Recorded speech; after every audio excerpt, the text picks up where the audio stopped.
Hello student, जय हिंद। कैसे आप लोग? उम्मीद है आप लोग बहुत ही अच्छे होंगे।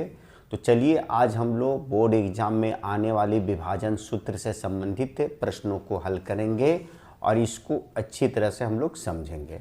तो देखिए, हम आप लोग के सामने जो एग्ज़ाम में हम लोग को अधिकतर बार पूछा जाता है उसमें से एक प्रश्न मैं आप लोग को लिखा हूँ।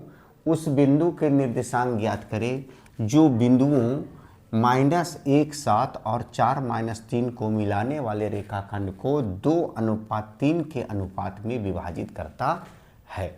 तो जब भी इस तरह के प्रश्न आए तो 2:3 के अनुपात में विभाजित करता है, तो एक रेखा हम लोग देखिए एक खींच लेते हैं। इस बिंदु को मान लिए एक बिंदु ए है और एक बिंदु बी है, और इसका जो है सो बिंदु का जो मान दिया गया है इसका मान है -1 और 7 है, और बिंदु बी का जो मान दिया गया है वो 4-3 है। अब इसके बीच में है सो मध्य बिंदु, अर्थात इसके बीच में वह बिंदु हम लोग को ज्ञात करना है। मान लीजिए कि ये सी है, वह बिंदु ज्ञात करना है जो इसको 2:3 के अनुपात में जो है सो विभाजित करता है, अर्थात 2/3 के अनुपात में इसे वो विभाजित करता है। तो जब भी इस तरह के प्रश्न दे तो हम लोग को सबसे पहले जो है लिख दीजिए, सबसे पहले सॉल्व लिख दीजिए या हल लिख सकते हैं। सॉल्व या हल कुछ भी लिख सकते हैं आप यहाँ पर। तो यहाँ पर हम लोग हल लिख देते हैं, हल लिख दिए यहाँ पर, और x1 x2, तो ये हम लोग का ये x1 हो गया, ये हम लोग का x2 हो गया, ये हम लोग का y1 हो गया और ये हम लोग का y2 हो गया। अब इसके बीच में जो 2:3 है, ये 2:3 जो है इसको हम लोग जो है सो एक्स वाई मानेंगे। एक का मान x है, एक का मान y है। तो ये x अनुपात जो y जो दिया हुआ है ये m1 है और ये m2 है। तो सबसे पहले x1 x2 हम लोग लिख देंगे, -1 लिख दिए, उसके बाद है सो ये 4 लिख दिए, उसके बाद y1 और y2। y1 हम लोग का 7 हो गया और y2 हम लोग का -3 हो गया। अब इसको जो विभाजित करता है उसको हम लोग m1 और m2 मान लेते हैं। इसको ये m1 हो गया हम लोग का और ये m2 हो गया, तो इसको 2 और इसको 3 मानेंगे। यदि बिल्कुल समझ में नहीं आए तो आप डायरेक्ट जब इस तरह का प्रश्न अनुपात में आए तो अनुपात वाला को हम लोग m1 बोलते हैं और इसको m2 बोलते हैं, और ये जो प्रश्न में है ये x1 x2 y1 और y2 बोलते हैं।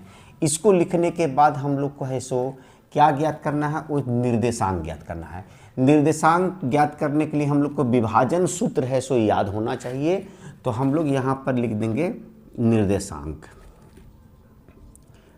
निर्देशांक, निर्देशांक या विभाजन सूत्र कुछ भी लिख सकते हैं। तो निर्देशांक लिखें तो इसका जो सूत्र होता है सबसे पहले आप लोग को ज्ञात होना चाहिए, और वह जो हम लोग का सूत्र होता है वह है क्या होता है, m1 x2 plus m2 x1 by m1 plus m2, फिर बीच में हम लोग कोमा दे देंगे, फिर यहाँ लिखेंगे m1 y2 plus m2 y1 बटा m1 प्लस m2। ये जो मान है ये x का है और ये जो है y का है, यही निकलेगा हम लोग का मान। तो चलिए इसमें हम लोग बैठा देते हैं इसको। तो m1 जो कितना दिया गया है देखिए आप, m1 है सो 2 दिया गया है, तो 2 गुने x2 कितना दिया गया है, तो x2 हम लोग का 4 दिया गया है, तो इसको 4 लिख दिए हम लोग।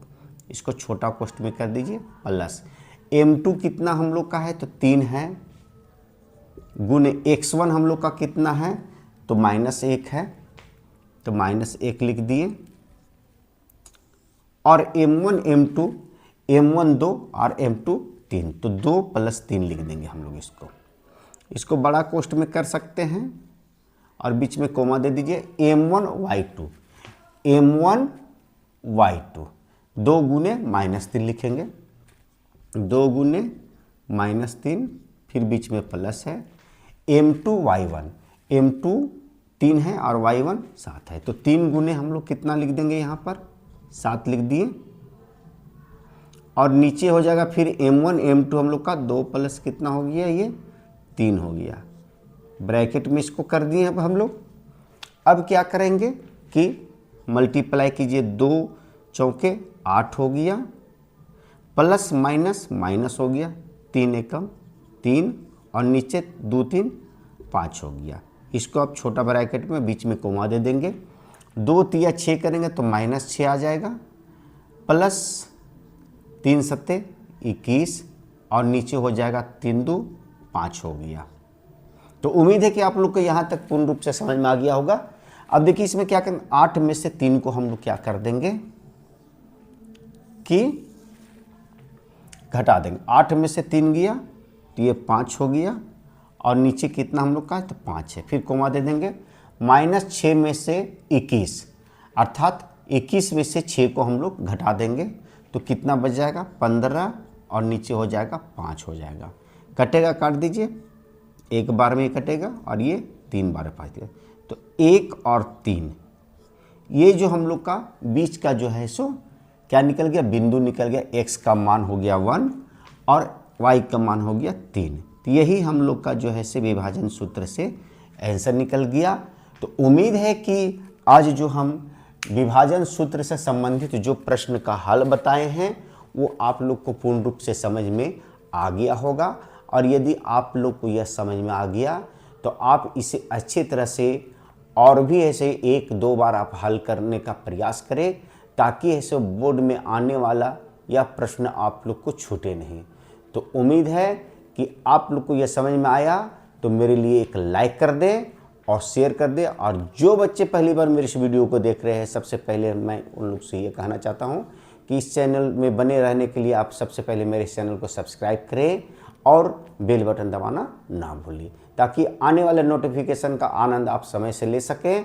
तो चलिए फिर मिलते हैं नए वीडियो के साथ, तब तक के लिए have a nice day, take care.